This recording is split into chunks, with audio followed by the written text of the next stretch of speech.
Good morning, everybody. Next month, our program is going to be on climate change, and we're meeting at Cabrillo College. And it's appropriate that before we get to that meeting, we talk about the question of local energy. I don't have to tell our audience that climate change is really the existential crisis of our time. And certainly the question of where our energy comes from, whether it's sustainable or to what extent it's sustainable, is a central question to the issue of climate change. And we've had, you see these little, there's a good cartoon in the Sentinel this morning of climate change, the local weather, people showing in their sidewalks, snow in Santa Cruz County. That's the tip of the iceberg of a much bigger issue. And that's related to this question of climate change. And there's no question that climate change is driven by human activity, and particularly the question of where our energy resources come from. So I'm really pleased that we're having this program today. It's certainly an important issue, and one that I think a lot of us have been following closely. This morning, we're going to hear from 4 different speakers, some briefer than others. The first will be, I'll introduce them in more length just before they speak, but our first speaker will be County Supervisor Bruce McPherson, will give a brief overview, including why community choice energy was such an important policy project. Jimmy Johnson will discuss briefly the 3CE formation process. Catherine Stedman will present a slide deck on 3CE, and Robert Shaw, the CEO of 3CE, will give a wrap up, and then we'll have time for questions from the audience both here and online. I want people to know that we record this program, and it takes us about 3 days to get it up, but after it'll be online through the DWC website. You can see the program and tell your friends about it, and we know that we have something like literally 4 or 5 times more people watching these programs through the recording than actually show up. I think they're busy shoveling their sidewalks this morning or something. So we have a rather small crowd here and even online, but eventually this will be seen by quite a few people. So our first speaker is going to be Bruce McPherson. Bruce McPherson is the Santa Cruz County Supervisor representing the 5th District. Before he was elected supervisor in 2012 and re-elected in 2016 and 2020, he served 2 terms in the California State Assembly and 2 terms in the California State Senate. During his 11 years in the legislature, he served as the chair of several important committees.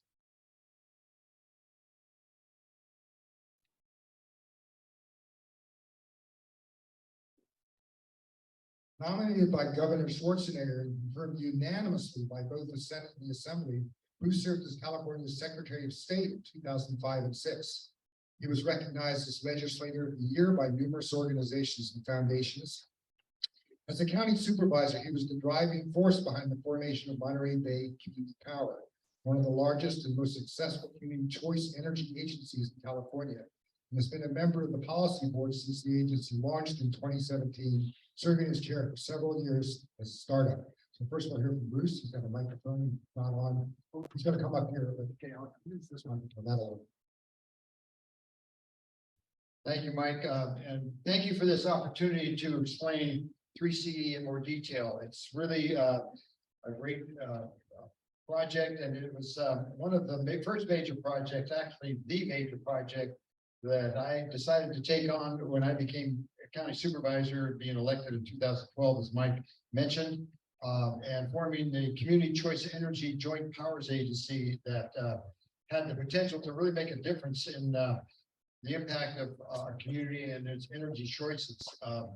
Community Choice Energy was one of a number of mitigation policies named in all of the county and city climate action plans in the region, because the greenhouse gas issue emission and inventory showed that about half of those came from our use of energy in the built environment that we have, and it's the greatest environment anybody could hope for to live in. I know that, in Santa Cruz County being a 4th-generation native. The initial aim of Community Choice Energy, or Monterey Bay Community, was to form a joint powers authority, and with the county and the 4 cities of Santa Cruz. But as Mike mentioned, I had spent some time in the it's on my prison, but 2 terms in the Assembly and 2 terms in the Senate. And I said, I think we can make this bigger. I've represented, and after getting a couple right crosses to the chin, they said, okay, let's go for this, because That kind of a formation had never been done before in the state of California. That included Monterey, San Benito counties, as well as Santa Cruz and all their cities, except for a few, caused by the formation process to take much more time in that effort. We knew that was going to be the case, but we said this is the way we should do it. Including the county of Santa Cruz executive branch led by Carlos Palacios at the time. He's been fantastic. Our CAO, our county administrative officer, put forth a whole team effort led by my office, and you'll hear from Jenny Johnson, with whom this couldn't have happened, and with the board's acceptance and energetic acceptance of that. After a little more than 4 years of leading the way, I mean, this was not done overnight, for sure. The county was able to hand over a freshly minted joint powers agency with 19 county and city members in the newly formed board of directors and highly qualified CEO, Tom Habashi, to do the rest and the startup work to begin. And as I said, it was different for us to have a tri-county formation in the first place, but it was also different the way we organized ourselves. We had a policy board made up of elected officials. We had an operations board led for the most part by Carlos Palacios, Santa Cruz County CEO, the people that know how the systems works, the details of it. And then we also had a community advisory committee that our outreach to the public. We thought we needed that as well to try to better explain what we're doing, how this works. And that was the first time that kind of a formation of an agency like ours taken place. They include all 3 branches, so to speak. Central Coast Community Energy is overall the most successful community choice energy agency in California from the standpoints of customer service, positive environmental impacts, and responsible financial stewardship. By the way, the ability to form these agencies was done through, I think it was 2002 legislation, but it's just really taken hold in the recent years, and there's over 30 community choice agencies in California now.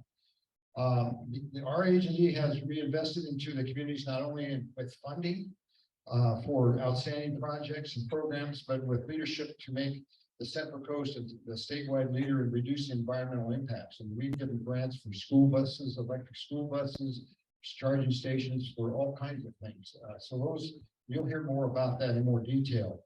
And when I'm asked about the most significant piece of legislation, speaking kind of in a statewide terms, or policy initiatives that I've worked on in my life, this is the most important one I've ever worked on. And it took a huge effort. There were a lot of people that made it work, and it's working very well. And you're going to hear from those who are in our executive offices and our new CEO, the highly qualified Robert Shaw, in a moment. But I know that that both Catherine Stedman, who you're going to hear from after Jenny speaks, and Rob Shaw will be providing much more detail regarding the inspiring environmental goals that we have. It's a tremendously successful effort that we have. We have 440,000 clients now, and we're going to get bigger and better. We now reach from Santa Cruz County down to Santa Barbara County. Geographically, this is CCC, Central Coast Community Energy, is the largest geographical community choice aggregation committee or agency in the state of California, and probably the nation, as far as I know. But with that, I want to introduce somebody who I had the genius to assign, the former Ecology Action Executive Director Jenny Johnson, who attended many meetings along with me. I think before it took us, as I said, 4 years to form this agency. It wasn't just to go to a city council or a board of supervisors and have 10 minutes and say, this is how it works, come on board. You know, we went back and forth, probably more than 150 meetings overall. But without her at my right-hand side, and the one that I did cure from her right-hand cross when she said we should go from only Santa Cruz County to a tri-county agency at the initiation of this project. Jenny Johnson is just a tremendous asset and former Ecology Action Executive Director. So Jenny, come on up and take the mic.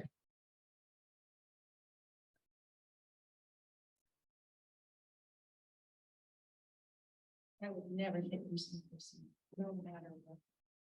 Thank you, Mike Berman. I think if I was married a musician, I'd know how to use a mic, right?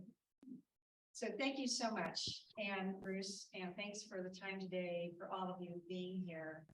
And in fact, this was a team effort. Yes, it took the political muscle of someone of Bruce's caliber to get in the door and explain what was really sort of a foreign concept to a lot of the members of the public, the cities and the counties we went before, trying to convince them that it was a good thing to do. But we had to have a team of people in the community, and one of them is right here, and I want to introduce him. His name is Chris Danvers. He's in the audience. I was introducing him to folks today. He did the first website for what became Monterey Bay Community Power, because we didn't have any money, and we were bootstrapping the whole thing. Until Bruce got involved and said, let's make this bigger. And I never did give him a right across it. What this began, when we started our work to educate the community, I quickly learned that this was in 2012, right before I went to work for Bruce. And we did some nascent work before I went to work for Bruce, and then Bruce skyrocketed after his political power and influence.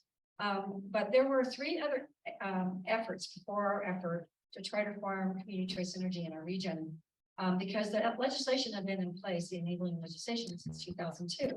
So that's really an important thing, because you need to know what didn't work before you start to do what does work. When we started our effort, only one community had formed a community choice energy agency, and that was Marin County. And they had barely been able to form. They had to fight PG&E for many, many years, and after $5 million and a lot of effort, they finally got to form with a few, like 14,000 customers. Could you imagine? That was not very much. They were very big now, but not then. So, when you're in government, government is very risk averse. They don't want to do something somebody else hasn't done already. It's that's too innovative. That's too out there. We just thought, well, let somebody else do it first, and then we'll get our toes wet. So the 3 efforts, and there was one here in Santa Cruz that Mike might have been involved with. I don't know. He's involved with everything. That did help educate the community. They failed in terms of formation, but people were starting to get used to the idea of maybe we really could do this as government, and government can't mess it up. And so when Bruce and I got involved with this issue, we were able to pitch it in a way that took advantage of what didn't work before, but what might resonate with people now. And people were tired of being sort of at the mercy of the investor and utility. They wanted to do something local, where we had local control. We had control over the local money. We could decide on what the mix of the energy was, so we could lower our greenhouse gas. We can invest back into the community, and we can have a local governance board, where if we had a problem, we could go to a local board and say, got a problem, please fix, right? We couldn't do that with PG&E. So this was an opportunity for us to partner with PG&E to deliver better, greener energy, significantly lower our greenhouse gas. As Bruce mentioned, half of all of the greenhouse gas inventories in the region and the climate action plans that resulted from those inventories identified that energy was half of our greenhouse gas from our built environment. We could make a really big difference if we could do community choice energy and do it in the right way. It did take 150 plus community meetings. We had to go before city and city councils and boards of supervisors multiple times. We had to do a lot of behind the scenes meetings, which I don't count in that 150 meetings. Those were public meetings. So yes, it took us 4 years of meeting with every constituency and stakeholder group in the region. Some of whom would not have let us in the door if not for Bruce McPherson, the former Republican that he had represented them in Sacramento. So we owe him a great debt for getting us in the door with folks who were not particularly environmentally minded. And that was okay. They were interested in the money story though.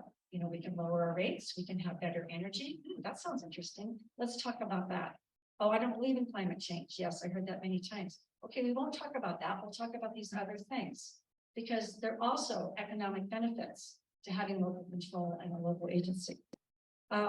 We called it the charm offensive. I'm not sure how charming we were, but we did succeed. After formation, Bruce became the chair of the policy board.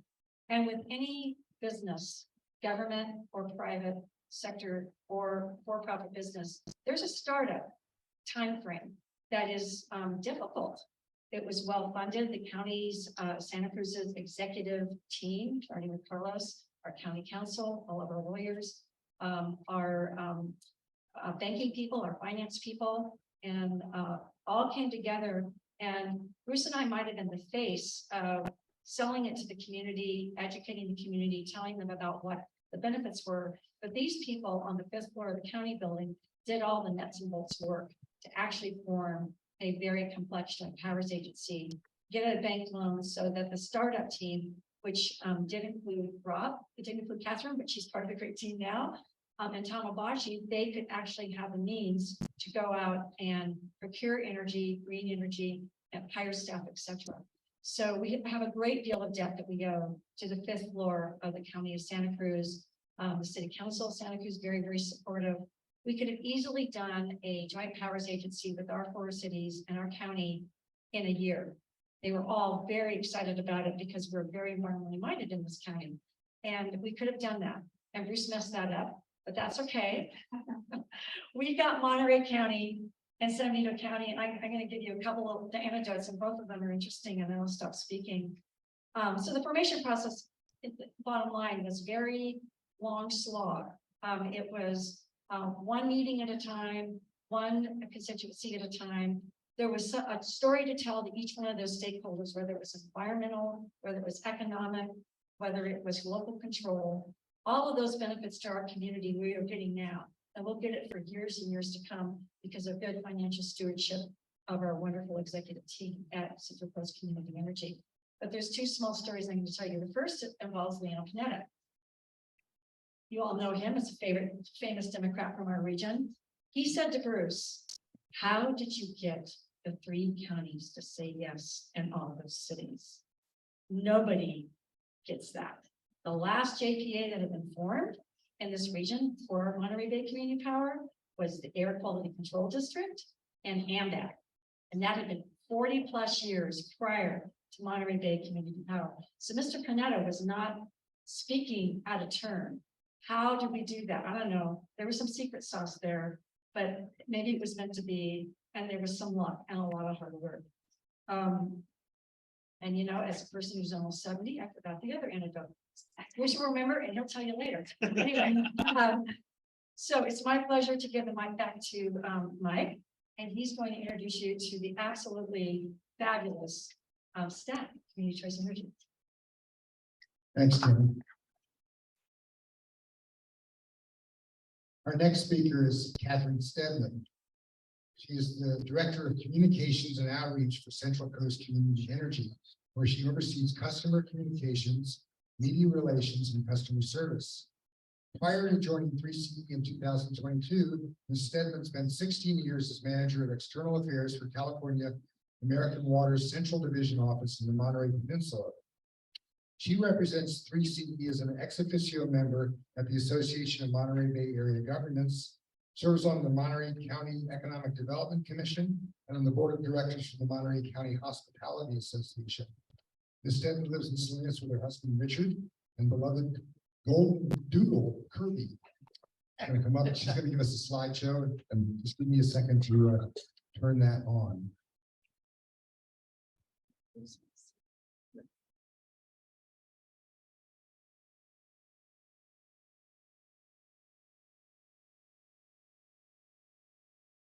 Uh-oh, classic. Let me get it, here we go. Just give me one more second, we're technically challenged here.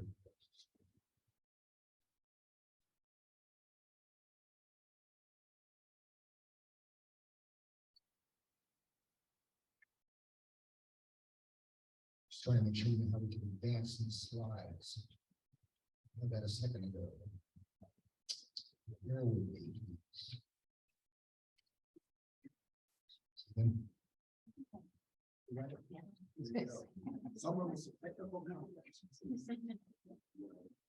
Thank you. Thank you so much, and good morning, everyone. I'm Catherine Stedman, and really just want to thank this group for putting together this forum and providing an opportunity to share more about our agency, and then also to hear your questions later on. I have a request from the audience and Zoom people to speak closer to the microphone so it's louder. Okay.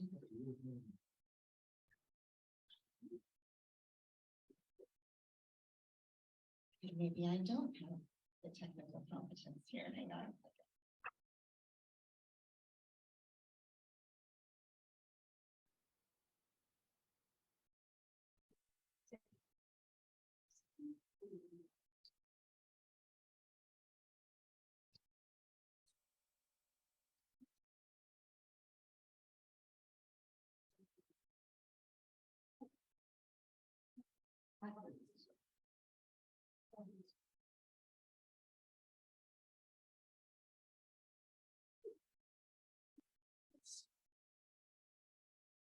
So climate change is happening.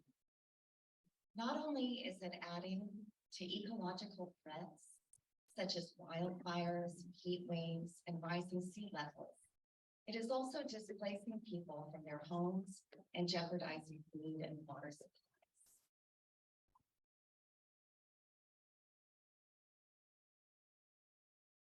We also know there's a real issue, and that acceptance of these facts leads to feeling overwhelmed. What can I, as an individual, do about a problem that is so massive, but that will affect not only me, but my children and future generations? Therapists across the country have seen an uptick in what they call eco-anxiety. But what if there were a world where the problem was being effectively addressed? What if the local elected officials that you do your research on and work to put into office were in fact in charge of making the biggest single contribution our area can make to address climate change, and that your role in making that happen was as simple as flipping a light switch? That, in fact, was the vision that led to the formation of Central Coast Community Energy, and it is a vision that is being realized today. Before 3CE, energy needs in Santa Cruz County and the region were served by PG&E. PG&E, like all electric utility providers in the state, is compelled to increase reliance on renewable energy and decrease reliance on fossil fuels. But your county supervisor, Bruce McPherson, and a collection of local leaders, activists, residents, and other environmentally focused agencies said, "We don't think progress is being made fast enough. We would like to take the matter of where our energy comes from and how much we pay for it into local hands." It took years of effort, but in 2017, a joint powers authority was formed, at that time, Monterey Bay Community Power, with the mission to reduce greenhouse gas emissions, provide affordable, competitive rates, electrify the transportation and building sectors, stimulate and sustain the local economy, and promote rate stability and energy reliability through local control. In the past 5 years, our agency has grown considerably as more and more communities realize that this is a model that works. We changed our name in 2020 to Central Coast Community Energy because today our service goes from Santa Cruz County to Santa Barbara. And during those 5 years, our board, which is made up of local elected officials from the 34 agencies we serve, made some pretty big decisions. The key one being that we would get 100% clean and renewable energy by 2030 and reduce greenhouse gas emissions by 50% from 2020 levels. That is 15 years ahead of the state's own ambitious goal. By being a customer of Central Coast Community Energy, each of you is supporting that mission. If you look at your electric bill, it's divided into 3 parts. There are costs for your electric generation, the source, be it solar, wind, or some other resources like natural gas. Today, for the 95% of residents in the county that chose to keep 3CE as their provider, those charges show up on your PG&E bill, but are paid to our agency. The other major portions of your bill are for the transmission and distribution of that energy. That service is provided by PG&E, and your bill contains their charges for it. PG&E is also the provider for natural gas, if you use that in your homes, which in our area would be the 3rd major portion of your bill. When you remit your generation charges to 3CE, you are funding this ambitious, not-for-profit, publicly owned, and government-led effort to make the Central Coast an environmental leader and an example to other communities that renewable power is reliable and it is affordable. Since our formation, we have invested more than $2.1 billion in new build renewable power generation projects. We aren't buying renewable energy credits and attributes to paper over our reliance on fossil fuels. We're actually helping to clean the state's grid by putting new projects online.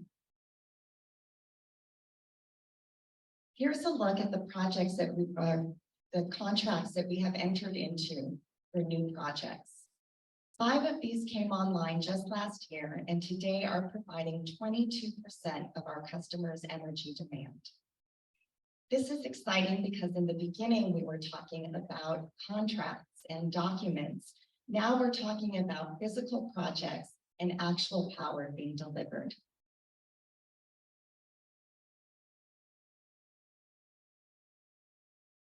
But there's still a lot of work to do.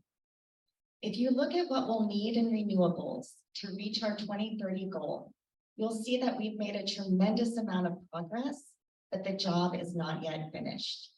We're currently in talks with offshore wind developers and many others, including energy storage providers, to see that we achieve what our board has instructed.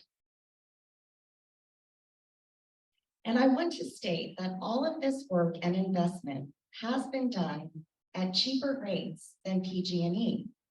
Our average residential customer pays 18% less compared to today's PG&E rates. 90% of our budget goes to pay for the power we provide to you. Our operations and programs make up the other 10%. This budget reflects our focus that was set out in the original JPA. Protect our environment, keep decisions local, and work to achieve cost benefits for our region. I joined 3CE at the beginning of last year, and one of the first things I did was commit to doing a research-based customer survey to learn more about the attitudes of the folks that we are truly working for. We just completed this work on January 26th, and I want to share that the results show our customers' priorities. Keep the lights on, don't charge me too much, and please help our environment. I am so proud of our customers for universally identifying the urgency of moving to renewable energy as a priority. And if you'll look at this slide, you'll see a very important finding, which is that Santa Cruz County is awesome. In 3 separate areas, you're looking at sustainability and specifically climate change, addressing climate impacts as top priorities. And getting this type of feedback from our customers really matters. It's important to our board and to our ability to stay true to our original mission, to ensure that the work that we're doing aligns with the interests and the goals of the communities that we serve. In doing this, we also recognize that beyond moving to clean electricity, there are other changes that we need to make as a region to truly address the issue of climate change. We need to get out of gas-burning cars and into electric vehicles. We need to heat our buildings and the water in our showers with clean electricity, not fossil fuels. These are choices that can be made at the individual level. Sitting here today, one of the most impactful things that you can do to decrease our region's use of polluting sources of energy is to support your government officials' decision to form a local agency that can take on these large-scale priorities and challenges. But in terms of rounding out that impact through individual action, that is something that our agency was also designed to support.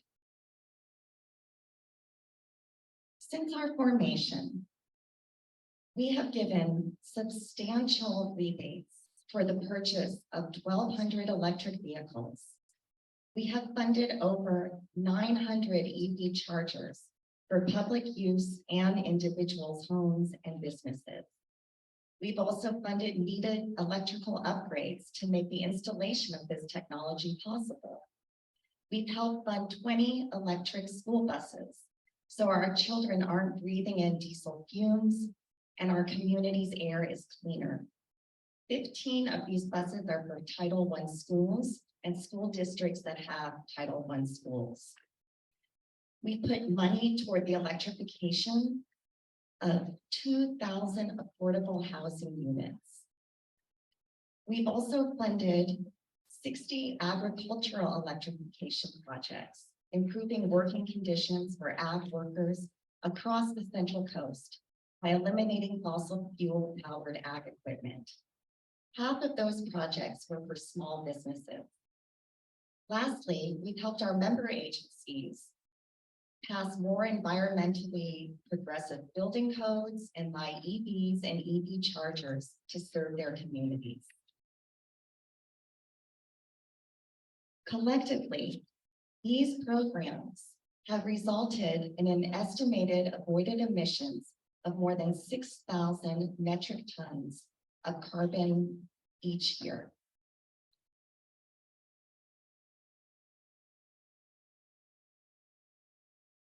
But do the people that live here know that when they flip on their lights, they are supporting an effective and well thought out strategy to do our part as a region to combat climate change? Do they know that just by being our customers, they are doing their part? That in the face of seeming hopelessness, action is being taken and that all of you are a part of it? The answer is that at best, maybe 9% of our customers know. But my call to action to all of you today is to help spread the word. Support CCAs, take advantage of our programs, let your friends, your neighbors, and your colleagues know that they are part of a solution. They are paying less while achieving the environmental outcomes that matter so much to our communities. It's really remarkable the amount of change that's occurred in our energy landscape over the past 5 years. And all of that is a credit to the local policymakers that groups like yours help to get elected and who depend so much on your continued engagement and support. So with that, I want to thank you again for the opportunity to share our agency's story. And I'll turn it over again to introduce Ron.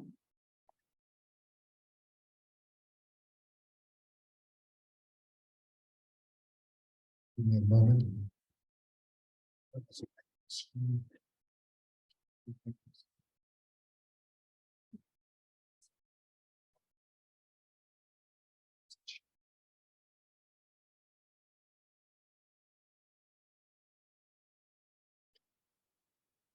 Last but not least, our final speaker, Robert Shaw, is the incoming Chief Executive Officer for Central Coast Community Energy, where he has previously served as the Chief Operations Officer and General Counsel. Mr. Shaw is Deputy County Counsel for the County of Monterey from 2017 to 2019, In addition to his years as an associate at some of California's most respected law firms, Mr. Shaw works as the assistant to the director of public works for the city of Long Beach.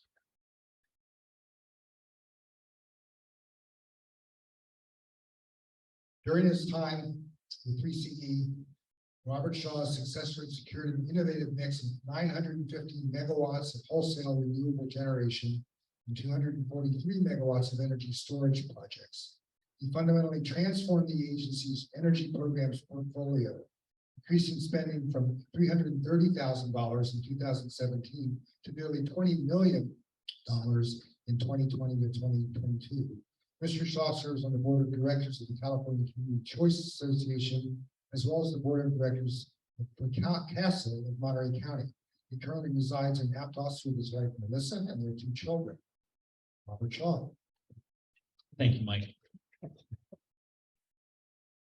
I'm going to sit, I don't have a presentation. I wanted to invite a little bit more of a discussion. So I'm going to sit, and I hope that's okay. And I want to thank Mike and Carol for the invitation to come here. And I really want to thank the Democratic Women's Club. This is a really important organization. And I just want to say, as you all know already, every election matters. Clubs and committees like this keep people engaged and keep people's voices at the forefront, and it's critically important. So just thank you for all of the work that you do in the community, and I really encourage everybody to stay engaged as we continue to move through these next 2 years at the federal level and all of those important local elections as well. Catherine alluded to it, and when we at the COP summit, the climate summit in the fall, I think the UN Associate General had said, we are on a highway to climate hell, and our foot is on the accelerator. And he's really right. But importantly, in these 5 counties, because of the vision of someone like Bruce McPherson, the work because of someone like Ginny Johnson, and the passion of our communities, we are doing something about that. So in these 5 counties, in every CCA jurisdiction in California, there are organizations and policymakers and staff really working towards how do we address decarbonization? How do we get in front of this climate crisis that we're all facing every day? It's occurring in California. We live on the coast, and we're seeing the effects of it really every single day. So I want to thank Bruce and Ginny and our communities for all of the work to get this agency up and running. Thank you. That pathway is really pretty simple. It's the pathway to decarbonization. You decarbonize the electric grid. You move to 100% clean and renewable as fast as you possibly can. You use that decarbonized electricity and you electrify everything. Our cars, our stoves, our industrial processes. And then you focus on policy and industrial organization, industrial processing that isn't as easy to move. And that's it. It's really not that difficult.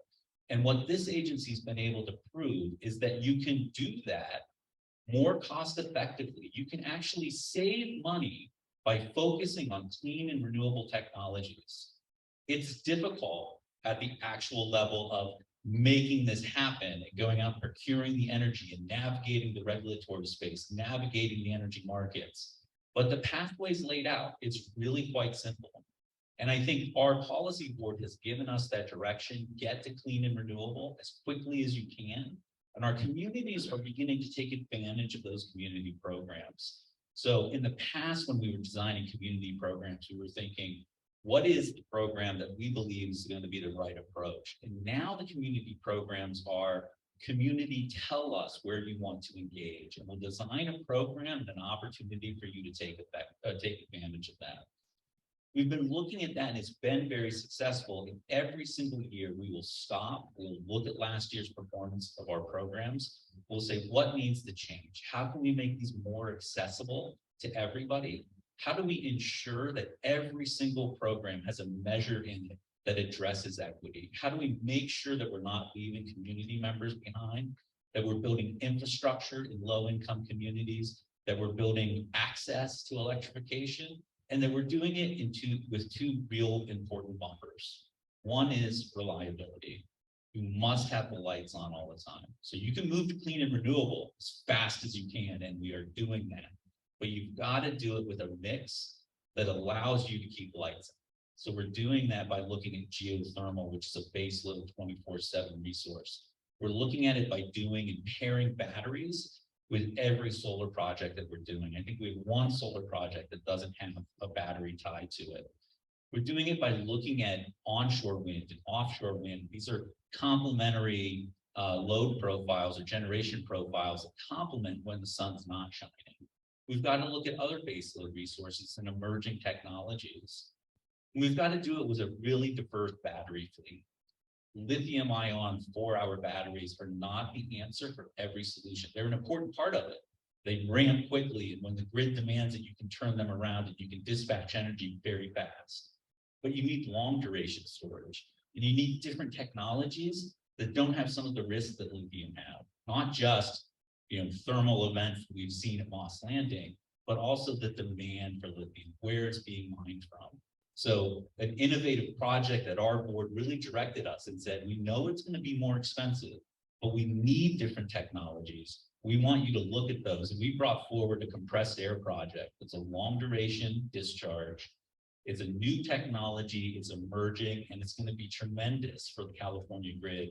And it's because local officials were willing to look at that and say, this is an investment that's important for us. The other factor is cost. If you drive electricity prices too high, people will not electrify. If it is cheaper to drive their car with an electric or a combustion engine, or cook on a stovetop that is fueled from gas instead of electricity, they will not move. And we've got to look at really our low-income communities. We've got to look at the Salinas Valley, and we've got to look at areas of Watsonville, and we've got to say, how can we encourage these communities to make that jump? And electrification will happen, but if cost becomes the decision factor, then you will never get to 100%. You always have some component that won't make that switch. So we've got to be able to deliver our resources in a way that is the lowest cost of energy for our customers. And in this agency, I'm really proud to say, it doesn't matter how you measure success, we've been there. So we can talk about 430 customer accounts. I don't really care about accounts, and I don't talk about accounts. That's 1.5 million people. Those are people, those are families, and they are being served by us. Their account that we look at and see the meter, that doesn't matter. What matters is the number of cars that we're subsidizing. It's the number of low-income housing that gets developed. It's regional solutions around things like supporting our ag industry, electrifying and moving towards less emitting pumping infrastructure. It's building out low-income housing so that we can address our housing crises and doing it cost effectively. So if you look at rates and a levelized cost of energy, we have some of the lowest rates in California. We have the lowest cost of energy of any comparable CCA. If you say, well, I really want to focus on what are the programs doing and how are we helping individuals be a part of the solution? We have some of the most aggressive funding for programs of any CCA, comparable size and revenue, comparable size and number of customers being served. We fund programs at a higher level than any of them, and our programs are more diverse. There's a better number of them, and we're actually delivering results with all of them. And if they're not delivering, we're going to come back and say, how can we make this better? And if it's not the right program for us, we'll change to a different one. And we're doing all of that in a way that I think is being responsive to the community. And as I come in as the new CEO, it's really an opportunity to take a pause, listen to communities, work with groups like Ecology Action and the Center for Environmental Communities in Santa Barbara, and with 3C Ren, and think about how can we address some of these regional issues. Right at the forefront for 3CE right now is a discussion in San Luis Obispo County. They are the one remaining jurisdiction in the 5 counties that is not publicly controlled. Lompoc, I apologize for the mispronunciation, has its own publicly owned utility district. King City has its own CCA. The city of Santa Barbara has its own CCA. Everybody else works with Central Coast Community Energy, and their voice is being heard at our policy board, our operations board, NRCAC, the county of San Luis Obispo is an important discussion. They need to make that local decision for themselves about whether or not this is the right place for them. But I think it is the right place, and it's going to be important for the community to have that single voice local control. But that's it. That's the end of 3CE's growth. And at that point, we're really focusing on trying to operationalize and kind of steady how we're delivering that service and improving all of the time. So there are certainly challenges out there, and they're sometimes very technical, and I'm happy to talk about those, but I kind of want to stop and invite some questions, and I'm happy to take the mic. I don't know how you want to run that. Yeah. So I'll take the privilege as the moderator of asking the first question, Thank you. and I'll go around, bring the mic to people in the audience here, and then we'll hear from questions from people who are watching online. So I'm going to start because it's a controversial question by making clear that we all appreciate the work that PG&E workers have done in the current emergencies we've been confronted. They do fantastic work, and no solution is acceptable that doesn't keep their jobs and keep them rewarded for the work that they do. Here's my question. It appears, it's only appearance, that as the provision of energy through 3CE has brought the price down relative to PG&E costs, and brought much better mix of renewables into the situation. PG&E is still responsible for transmission, and it appears that maybe what's happening, maybe, because you may know a lot more about this than I do, that PG&E has simply shifted its profit centers over to transmission, and that in fact, the PG&E, the Public Utilities Commission that regulates their rates, is allowing them to do this. That the reason people are seeing high energy bills, despite all the success of your agency, our agency, is that PG&E is simply taking a higher rate of profit on their transmission. And so the overall bill that you get is a higher bill than it was before. This might lead one to think maybe we also have to make transmission part of the public agency mission and not simply have it be the provision of the energy. And I'm curious about your views, any of you on the panel here, about whether the appearance that that's going on is accurate, or maybe that just feels that way to me and some of my friends, or and again, if it is the case, what do you see as a solution to that problem? Mike, that's an incredible question, and it's right on. And I first want to start by thanking you for correcting yourself. It really is your organization.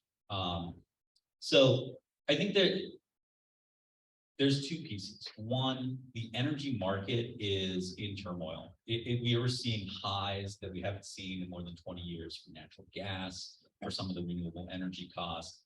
The market costs are increasing dramatically. I will say that we now, as CCAs, as public powered or community aggregators, make up 60% of PG&E's load. So they now only serve 40% of the customers they used to serve. They haven't built a new generation facility, to my knowledge, since before 2017. The last one I'm aware of is a battery project in Moss Landing, so that's not generation. So those costs are still there, that they have all of that utility-owned generation and then there's old procurement. But now they're more exposed to the market costs because they're not building new resources. So from the PG&E generation, and if you're a 3CE customer, you're not feeling this because our rates have been able to be maintained, but they are much more exposed. So their cost increases are happening on both sides of the table. Those market impacts are real, and we feel them as well, and we're managing them the best that we can.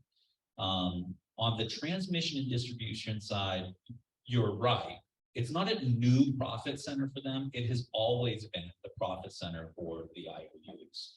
And it's not hard to think about. If you have a mile of transmission line and you serve a single customer, you have built that and it costs the same for a mile of transmission line that serves 100,000 customers if you're in a very dense area. So transmission has always been the IOU's profit center. I look at the IOUs as a partner. So we need them as a partner moving forward, but I think transmission and distribution is where they should be focused. They're also going through a transition, and their new president has been very vocal about the need to make improvements in safety, and the commission has kind of directed that of them as well. So they're doing a lot of undergrounding. They need to do a lot of infrastructure upgrades. We're experiencing in Santa Cruz County a lot of the, not power safety shutoffs anymore, but it's the fast trip system that prevent lines from causing fires as they fall.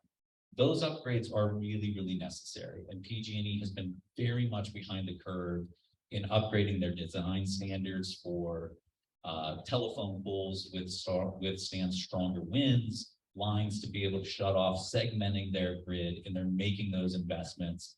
And I think that's what you're seeing in terms of their transmission costs that are increasing.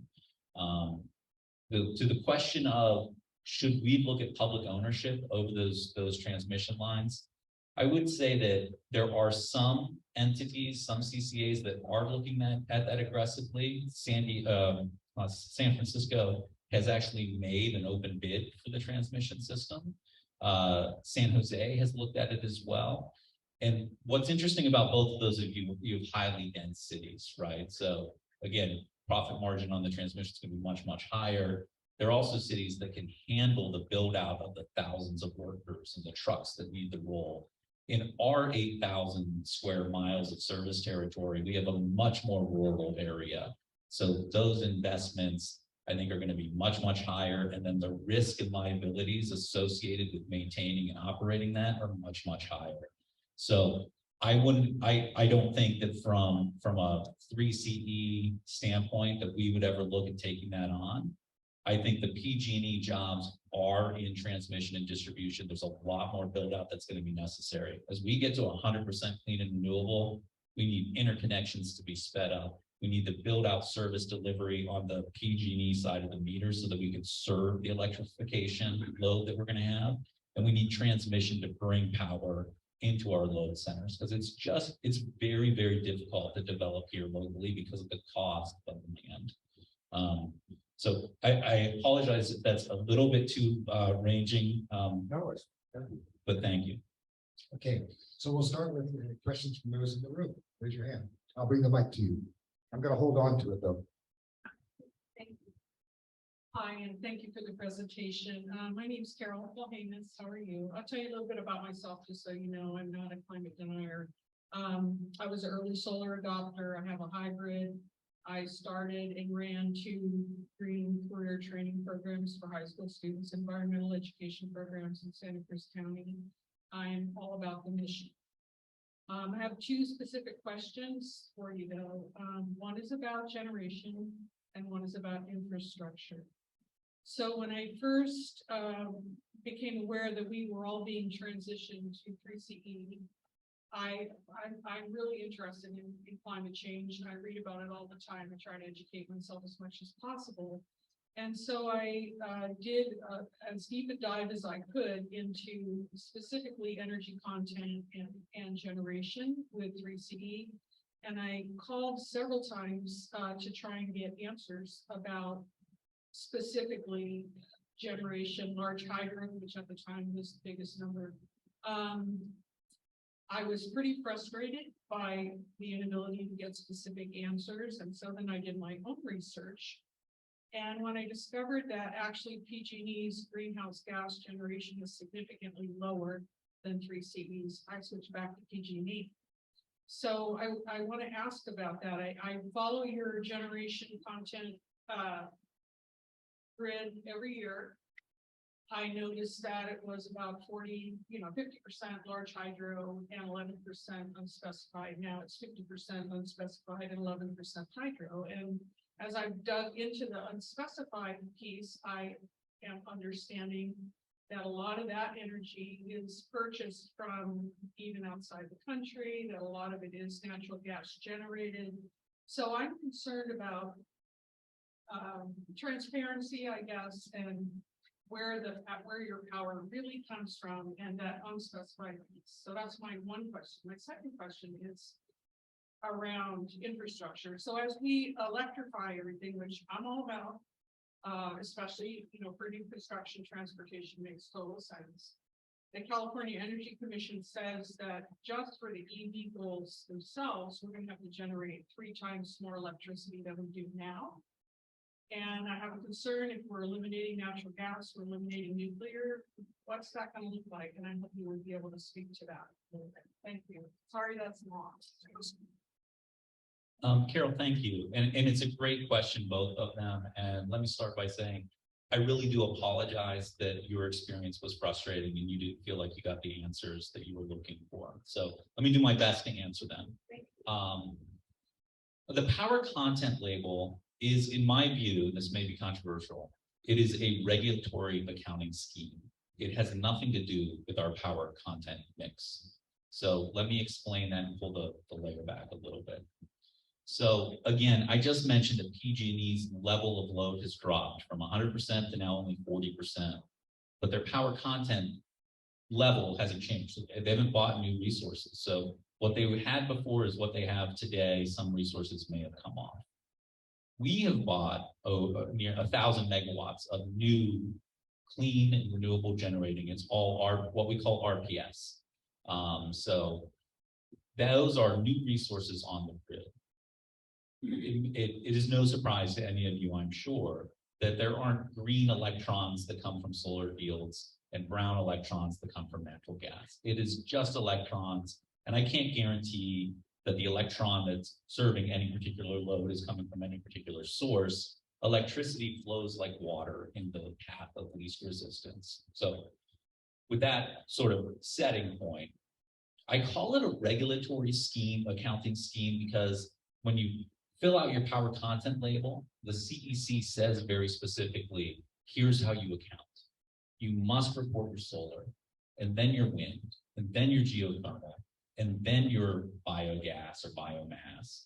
After that, now you can report on your small hydro, and then large hydro, and then your nuclear content, and then you report on your natural gas. So it's a very specific how you report on that. And you only report to 100% of retail sales. So that means I'm only reporting what I actually sell to customers. PG&E, I just said, has only 40% of their load.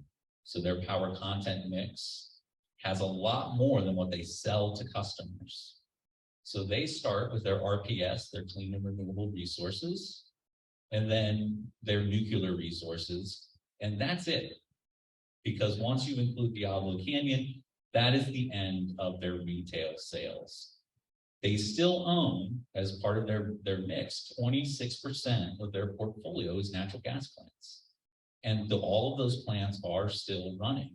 So the power content label accounting doesn't account for that. It's just the regulatory structure sets that up that way, that you don't account for it.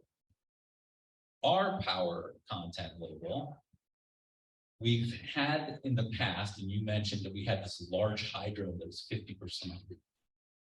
That's true, that's the way the power content label was set up. But what that input was, that large hydro is not what California considers to be clean and renewable. That's a policy decision about what we call the resource RPS, the resource standards portfolio. Large hydro doesn't count. But it does count to offset emissions. So you can buy these certificates that are produced from large hydro that say, hey, there was a megawatt of this resource that's greenhouse gas free, and you can use that certificate in your power content label. Again, it's a regulatory accounting scheme. And when we first started, it was important, I think, to say, we're going to be 100% clean and renewable. And we used those certificates to offset that unspecified power that we were using to really balance out how we served customers. And we had the foresight, again, by someone like Bruce McPherson and the rest of our policy board. And I'm so glad that we made this transition to say, that's not actually an environmental change. That's not doing anything. Those dams that are running in the Northwest are still going to run. And whether we use a certificate to greenwash our power content label is not making an environmental change. So don't do it. Don't buy them anymore. We don't buy them anymore. And now we're rushing to 100% clean and renewable by 2030. And that means building out generation sources and building out batteries so that we can get there. Catherine showed the target there. We're still on track. We're going to get to 2030, 100%. We've got to buy new resources over these next couple of years and get them online. That is environmental change, a new resource generating renewable energy, putting more green power. I just said we don't have green electrons, but green power onto that grid mix. So that's the answer to the power content label in my vision is that certificate means nothing. It's not doing anything. What does do something is building a new resource, and that's what we're doing, thanks to our policy board and their direction. Now let me take the unspecified power piece. Unspecified power is exactly that. It's unspecified. So again, it flows like water. So it is not coming from outside of the country. It's not coming from outside of California. It depends in the middle of the timing of the day. In the middle of the day, it's likely a lot of solar resources because we over generate in the middle of the day, and a lot of that energy gets grounded because it's too expensive to put it on the grid. And it's also a lot of Diablo Canyon. I mean, we don't buy the power from Diablo Canyon. We buy what are called intra-scheduler transfers. So we buy it from other power servicers that put it onto the grid. But again, electricity flows like water. That's likely where it comes from in our region. But the unspecified power is what we use to make sure that when the sun's not shining, and the wind isn't blowing, and we're still getting to all of our resources developed. And that's what we're trying to do, is bring down the amount of unspecified power that we actually utilize. And for the amount that we do utilize, that is more green. So we're bringing the overall emission production that comes from electricity statewide down by putting new resources on the grid. In terms of infrastructure, we do need a lot more infrastructure. We need a lot more build out of transmission capacity and the capacity to be able to deliver to customers. And as I was telling Mike, that's an area that the utilities do need to continue building out. So it gets a little bit technical, and I'm sorry to be maybe too wonky, but I think the takeaway is there aren't green or brown electrons. The power content label, while it's, I think, looked at by the community as a reflection of what's going on, understanding that it is a regulatory structure, it's not necessarily the mix, but for us, we are building new resources. So if you look at, that utility-owned generation component of PG&E, that doesn't translate for us. Our power content label really doesn't change if you stop at retail sales or anything else, because we are building new resources and delivering them. We have zero natural gas. We don't buy any nuclear energy. We don't buy energy from large hydro. We're focused on RPS, and we do use unspecified power in order to balance out the grid. Thank you. I'm going to take one more from the audience here, and then I'll take two from the chat, come back to the room. I'll go to this gentleman here. Thank you, Mike, and thanks for the presentation. My name is Eric Brodford. You lower them? Yeah, thanks. And I have 3 points I want to follow up on Carol's, but maybe an easy question. I am the recipient of 3 of your EV credits or rebates, which I greatly appreciate. I also own a 7-unit residential property here in Santa Cruz in the city, and it's got a modern 400 amp service with 9 separate meter sockets. They're all individually metered, and there's a fake one. And several times I've called to try to get it going it's a nice little residential project for EV chargers. And you guys don't really have the turnkey integrated support. I'm actually a handyman. I know how to do residential wiring, and I've done a lot of building, and I understand it's not something, first of all, I don't have an electrical contractor's license, so I probably couldn't even get a permit if I wanted to do it myself, but it's a project I need someone, a contractor, to come in and just take care of it. And I have the infrastructure. I've even talked to PG&E about it, and you guys, I can just tell you, you're really not set up. You don't have, I'm like, well, can I get a list of electrical contractors that are ready to go? And so just from I appreciate all those programs you have, but I think they're not really, for the thing where you buy an electric car charger, you say, $400 rebate, that's easy. But for something like this, if you really want to make that happen, you need to step up your game. Okay, so that's the easy one. Now for the harder ones. I'm going to follow up on what Carol said. I have the 2021 power content label, which you just said wasn't worth much, but for PG&Es, it says natural gas is 8.9%, not 26%. So I don't know if that's changed or it didn't, maybe we want to get wonky together after the presentation, but I do have some concerns. Just as first of all, I greatly appreciate that you acknowledged that the large hydro was an accounting greenwashing thing, and I really hated that. So I'm glad you got rid of that. But I think, I looked before I came here. I looked at your website, and this is something on your website. It's about new projects that you've invested in. I think most of them aren't. They're maybe in the planning process, or they're not actually online. Most of them, but almost all of them are outside of, for sure, Santa Cruz County, and most of them even outside your service area. So as you mentioned, electrons, they don't care, electricity will flow to the path of this receiver. So you guys put a bunch of money into all these projects, and maybe they're putting more green electricity on the grid, but we're still getting the power, the peaker power from the natural gas plants from Diablo Canyon. We're not necessarily, maybe it's good for the country or California, the Western grid, but I don't know that the generation is, people don't understand this. They think, free CE, they're generating power and we're getting clean power. That's not how it works. And so I think, I don't know, I don't think that's really clear. And then, the big question I have is on building electrification. Now I know there's a big push for it. I have a 1950 house that has the original panel. It's a 70 amp panel, which is not sufficient. So I put in an building application for a 200 amp panel upgrade, June of 2022. PG&E, it's going to put your neighborhood out of tolerance. So we'll get back to you in 6 to 8 months. Now they're telling me May 1st, they're going to do their work, put a new transformer in, and then I can go ahead and, my building permit would have expired after 6 months. So, and I live 1 block away from Bay Mission, which is the busiest intersection in the whole county.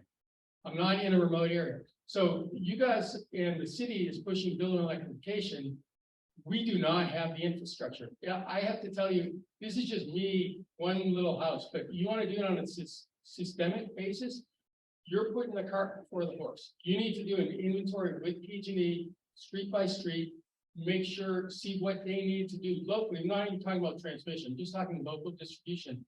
We don't have the capacity, and I think you really need to work with the cities before you push this further, because the city now, not only are they doing new building electrification, but there's a roadmap to force people to convert existing buildings to all electric, and we don't have the capacity. So, thank you. Thank you. I appreciate the comments. And the questions. Let me say, I think you got it. I think it is clear. I think on the power content label, you're right. And I'm happy to talk to you about the 26%. Again, it's what they own versus what they use to service retail customers. So there's more generation that they own and operate. The building electrification is the hardest area to move forward. I will say we have used the program this year that's integrated with the state's clean tech program. And the state administers the program. And I think both, if John Greaser, our program director, was here, he would agree that it's been frustrating working closely with the state. And we've heard from other folks like yourself who said, I can do some of this work myself. And even licensed contractors that said, I can do this work. Why do I need to go out and work with one of these certified vendors? So I think that program design can change in the future. We could look at other ways to approach that. So I really appreciate that feedback. The challenges around the infrastructure we just had this workshop where we invited Southern California Edison and PG&E to come to our Community Advisory Council and talk specifically about this. And they talked a lot about, we are spending $4 billion in our service territories to upgrade capacity, to build out new transmission. And while that seems like a big number, it's woefully underfunding the need. So we also heard from them, and what we've noticed is the response times in terms of building out new substations, building out additional transmission capacity to serve at the distribution level has grown from, a 1-year process to a 3-year process. Substations used to take a couple of years. Now they're taking 8 years. We actually heard from PG&E representatives saying effectively, tell me what you're going to do in 8 years and we'll be ready for you. And I think that's just woefully that's not enough. That's a ridiculous planning approach, right? We know we're electrifying. Carol had mentioned the CEC studies. The IOUs need to say there's a baseline of service that we have to get to and start moving in that. And they can prioritize. And I think it is important for us, and we've invited them to be a part of this conversation so that we can prioritize where their focus should be and where our focus should be in building out the electrification infrastructure. But we need them to look at it as, it's not, how do I respond to a specific request at a specific address? How do they bring the entire distribution system up to a level they can service?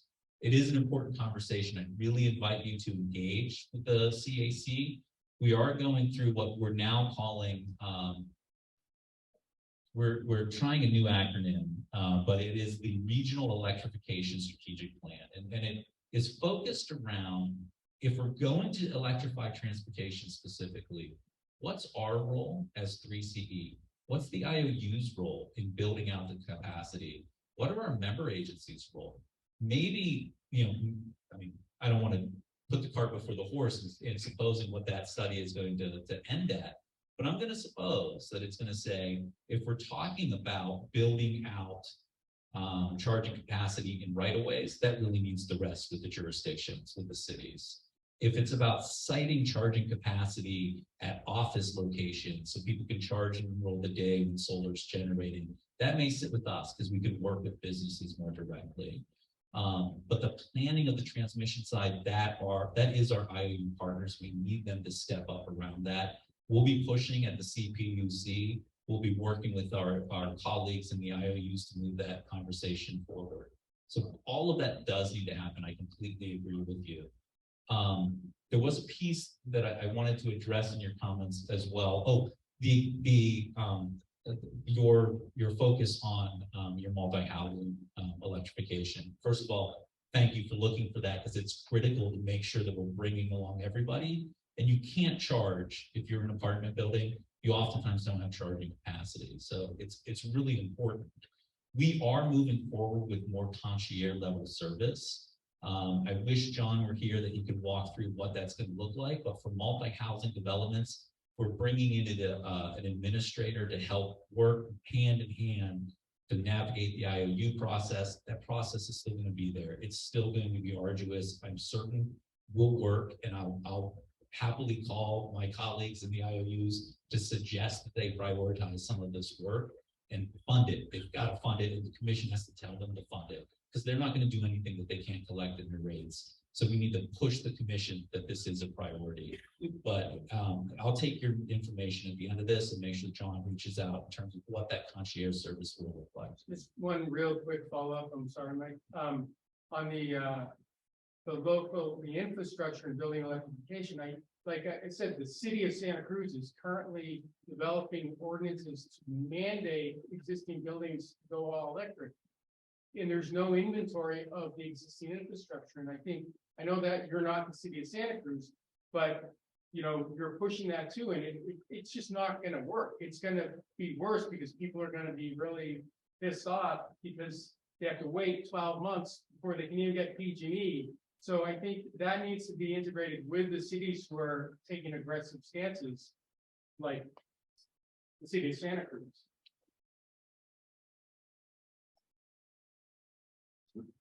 Two from online questions.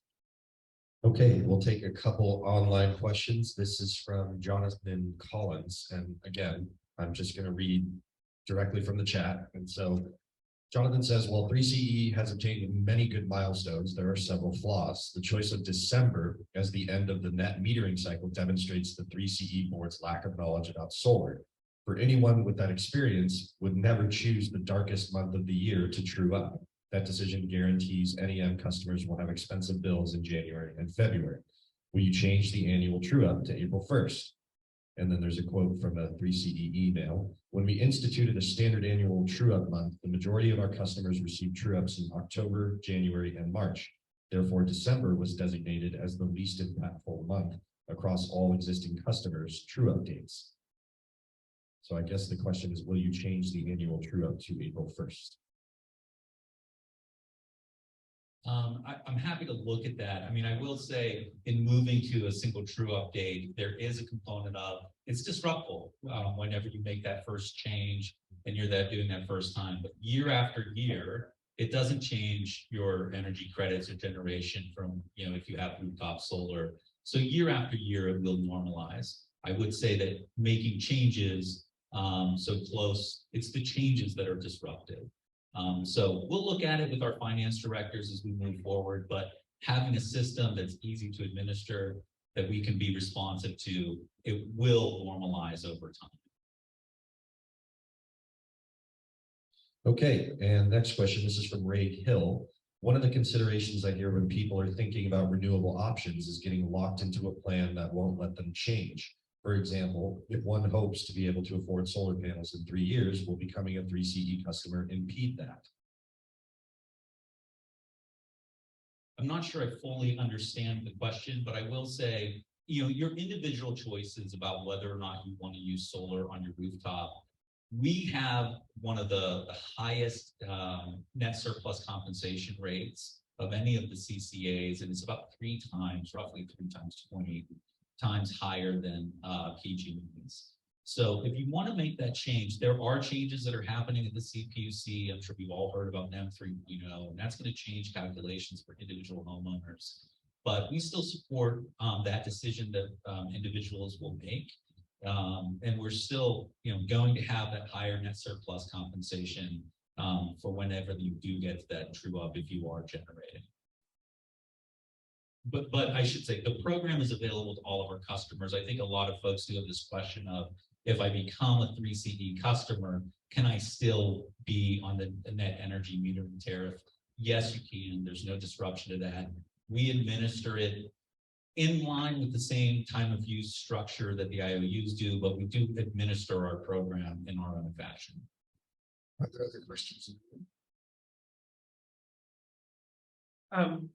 With the state's desire to go electrify for vehicles and such and buildings, and the limited ability to generate new power, I mean, if it's solar or whatever, it takes time, it takes money.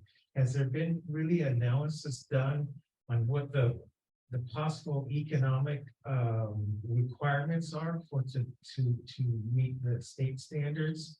And also the technical ability to do that, and the supply ability, because there can only be an increase in solar panel construction or building by a certain amount and a certain time frame, and also with the vehicle conversions and putting in the infrastructure and that. And it's a lot of electricity, as I said, 3 times as much. Has somebody done the math and seen, can you even achieve it? No, that's a great question. And from my standpoint, my role in this is getting those generation resources online as quickly as possible. And I think we can. I think we can achieve those levels. We need partnerships from the IOUs. You'll see the CCAs, I think, aggressively looking at the commission and the California Independent System Operator for greater coordination around transmission planning, around interconnections, helping to get projects online quickly, because it is an issue. I can enter into an agreement today and I may not see that project come online until 2026 or 2027.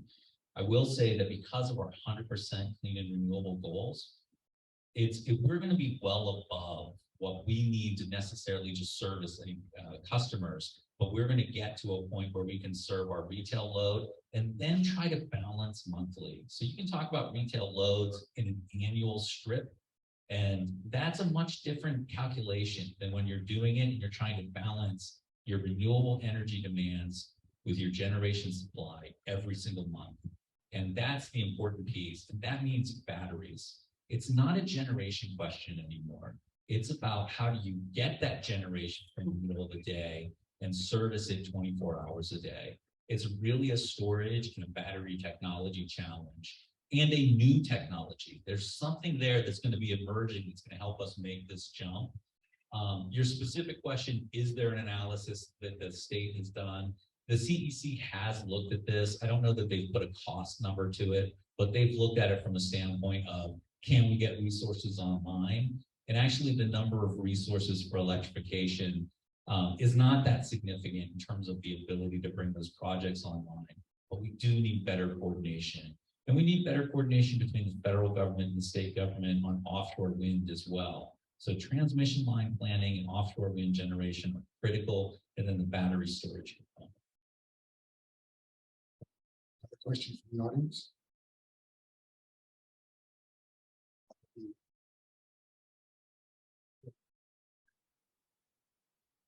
Compared to the questions you've been getting, this is very unsophisticated, but right now out in the mountains are a lot of people without power. I live in town, but I have a 1929 gas powered house. So I have heat, and I'm not without power, but batteries that can store for, in that first rainstorm, I had a friend who, they were without power 9 days. So how do you keep people warm and, old people, especially children? Batteries can't really do that. No, I think it's a great question. And again, that there's two bumpers, right? Reliability, keep the lights on, and cost. So we've got to have partnerships with the IOUs. And I know I sound a little bit like I'm passing the buck to the IOUs, but they own the lines and the transmission. My role is to be in front of the regulators and the legislative decision makers and say, this is critical, and we have to see some improvements here. So I know that our policy makers in Santa Cruz County and those that represent that area, this is critical to them. They'll be thinking about it. My space, I think about reliability when I think of my 1.5 million customers, and I try to come up with reliability solutions that make a 30,000 customer, a 50,000 customer solution. So as part of that, it's about backup generation, renewable generation at substations. So the substation can't be energized, but how do you serve that distribution system that's downstream from that substation? So that's an area of solution. Microgrid development is an area of solution. Working closely with our member agencies to put small batteries on distribution lines that can serve critical load and serve whatever's on a distribution line if safe, right? I do want to be mindful that sometimes when the IOU shut down the lines, it's because of a safety issue. We don't want to contribute to a risk. So it's a multifaceted problem. There are solutions around that. My role in that is being in front of the regulators and the legislators, and then find solutions that help us serve the maximum number of customers as cost effectively as we can. And that's about substation backup generation, small distributed batteries everywhere through our service territory. We're working on projects that are very hard to develop. The goal is to get 200 megawatts of batteries in the 3 to 5 megawatt range, spread throughout our service territory. And we've got 3 here in Santa Cruz County, 2 in San Benito County, and 1 in Santa Barbara County, and there's a couple in Monterey as well, that we're really pushing forward, but they're hard to develop. And finding a way to work with the IOUs such that when the grid is down, making sure that those can continue to serve behind the meter and keep those critical resources up and running. So Rob gave you the best possible technical answer in terms of policy and infrastructure. It is incredibly complicated. I want to give you the human answer. This most recent storm system is the 4th disaster in 6 years.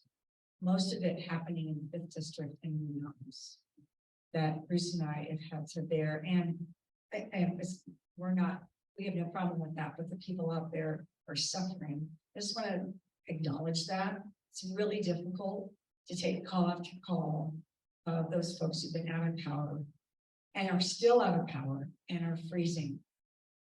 So we've done our best to try to get resources available in community warming centers, hotel vouchers. Those are available even now for 5th District residents, and also Bonnie Doon in the 3rd District in the mountains. If you're listening to this, we do have resources for that. But it's been really hard. And to try to serve them has been really difficult. And there's no one answer. Yeah, it's been really hard. So just wanted to understand. Okay, a couple questions from our online audience. This is from John Hunt.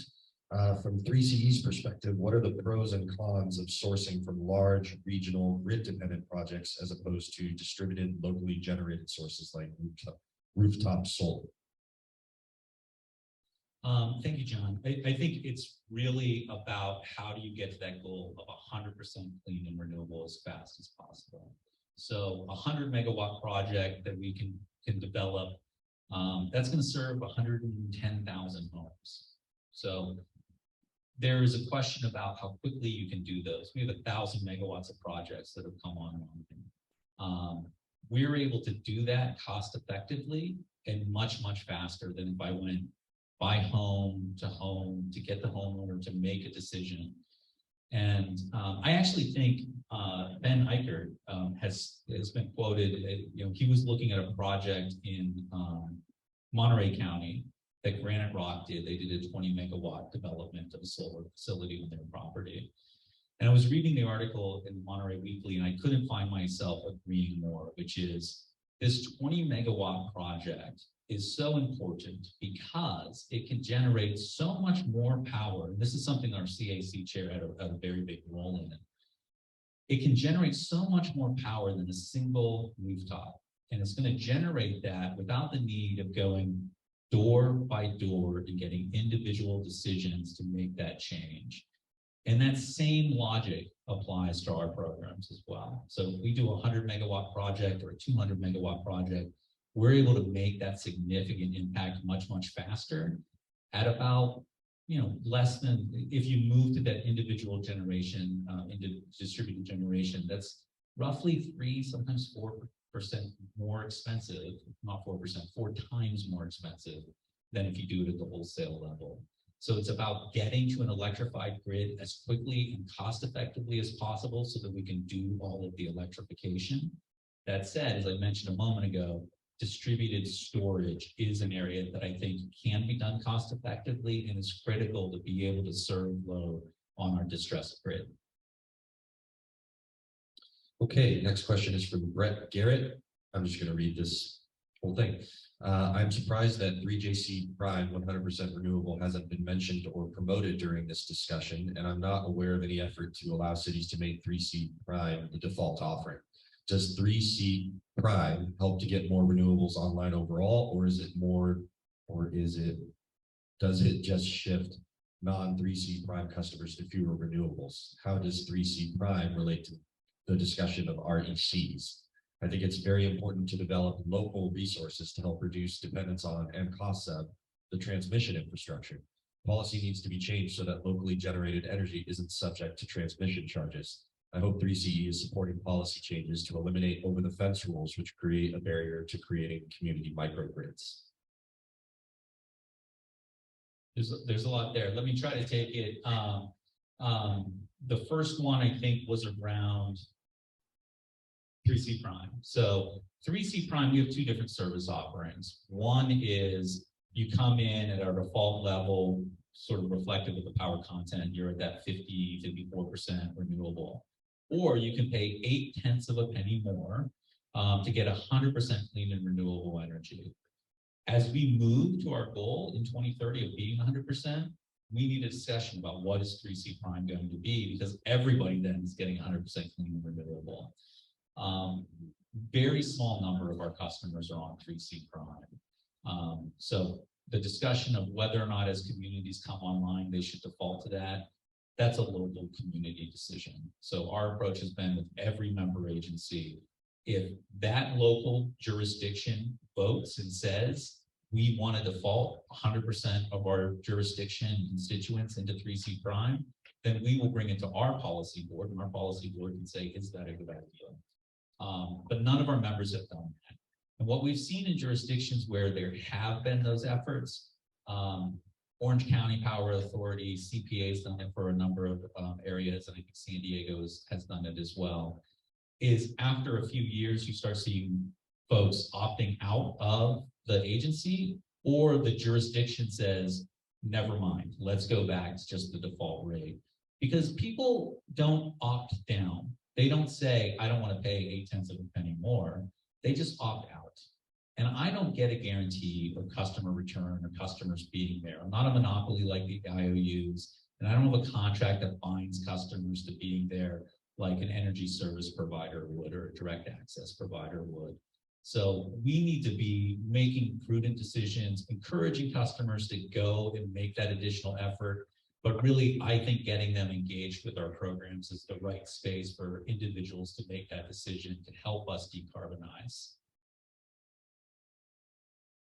Thank you so much. We do have a couple more questions on the line, but I'm going to send those to Steph, and she can see that they get some kind of response. But I want to thank our panelists today. Really, it's a Saturday morning. I'm sure you all have things you want to do with your families and other kinds of things. So thank you all. We should have a round of applause for our presenters. We really do appreciate the participation in the programs. We're signing off online everywhere else. Peggy Flynn wanted me to make sure to say that our DWC March program is March 16th from 5 to 8 p.m. at Cabrillo College. And they can register by emailing Peggy at peggyflynn26@gmail.com. That's PEGGYFLYNN26@gmail.com. Or you can go on Eventbrite. Mailing is going out to the DWC membership on Monday. Registration is mandatory and no walk-ins. So, Carol, do you want to take us out? Okay. All right. That is our presentation for today. Thank you to all of our panelists again, and thank you to all of our online members.